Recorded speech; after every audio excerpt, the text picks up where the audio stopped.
Welcome back to your channel K pop TV. स्वागत है आप सबका आज की नई वीडियो में।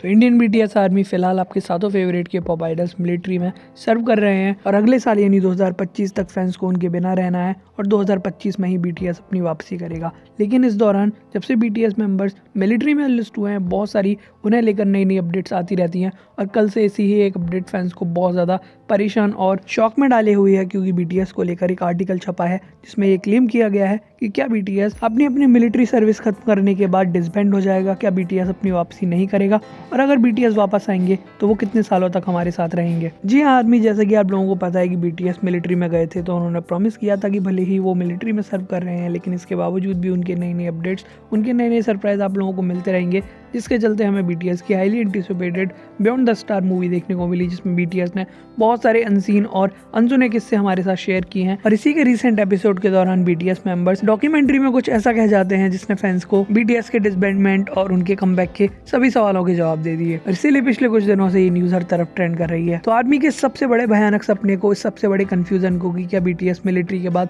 डिसबैंड हो जाएगा, दूर करते हैं बीटीएस सुपरस्टार मिनी योंगी, जब वो कहते हैं कि हम जब वापस आएंगे तो हम आर्मी के लिए एक बहुत शानदार परफॉर्मेंस करेंगे, हम आर्मी से मिलना चाहते हैं, हमेशा बहुत ज़्यादा फन होता है और सिर्फ इसी एक रीज़न के लिए हम 10 साल तक और कंटिन्यू कर सकते हैं। तो फैंस को इस बात का जवाब मिल गया कि बीटीएस अभी 10 साल तक और कंटिन्यू कर सकते हैं। इसके बाद जे-होप भी इसी बात को कहते हैं कि मैं हमेशा यही उम्मीद करता हूँ कि बीटीएस के सभी मेंबर्स एक साथ रहें और हेल्दी रहें। बाकी सारे मेंबर्स भी इनडायरेक्टली बीटीएस के फ्यूचर को लेकर यही बात बोलते हैं, जिससे ये बात तो साफ क्लियर है कि बीटीएस आने वाले 5-10 साल तो कहीं नहीं जाने वाले। हालांकि के पॉप के जो एक्सपर्ट हैं उनका कहना है कि आज तक के पॉप में ऐसा कोई ग्रुप नहीं हुआ जो 20 सालों तक सर्वाइव कर पाया हो। तो बीटीएस ऑलरेडी 10 साल पूरे कर चुके हैं और अगर वो अपनी कही गई बात के अकॉर्डिंग 10 साल और पूरे कर लेते हैं तो वो शायद पहले ग्रुप बन सकते हैं जो अपना ये रिकॉर्ड तोड़ेंगे, जो 20 साल तक के पॉप में सर्वाइव कर पाएंगे। और बांगटन बॉयज ने जिस हिसाब की अचीवमेंट्स हासिल की है, जिस हिसाब का करियर और इन्फ्लुएंस उनका रहा है, उनके लिए 10 साल आगे सर्वाइव करना बहुत ज़्यादा मुश्किल होने नहीं वाली। वो इजीली के पॉप के इस 20 साल के कर्ज को तोड़ देंगे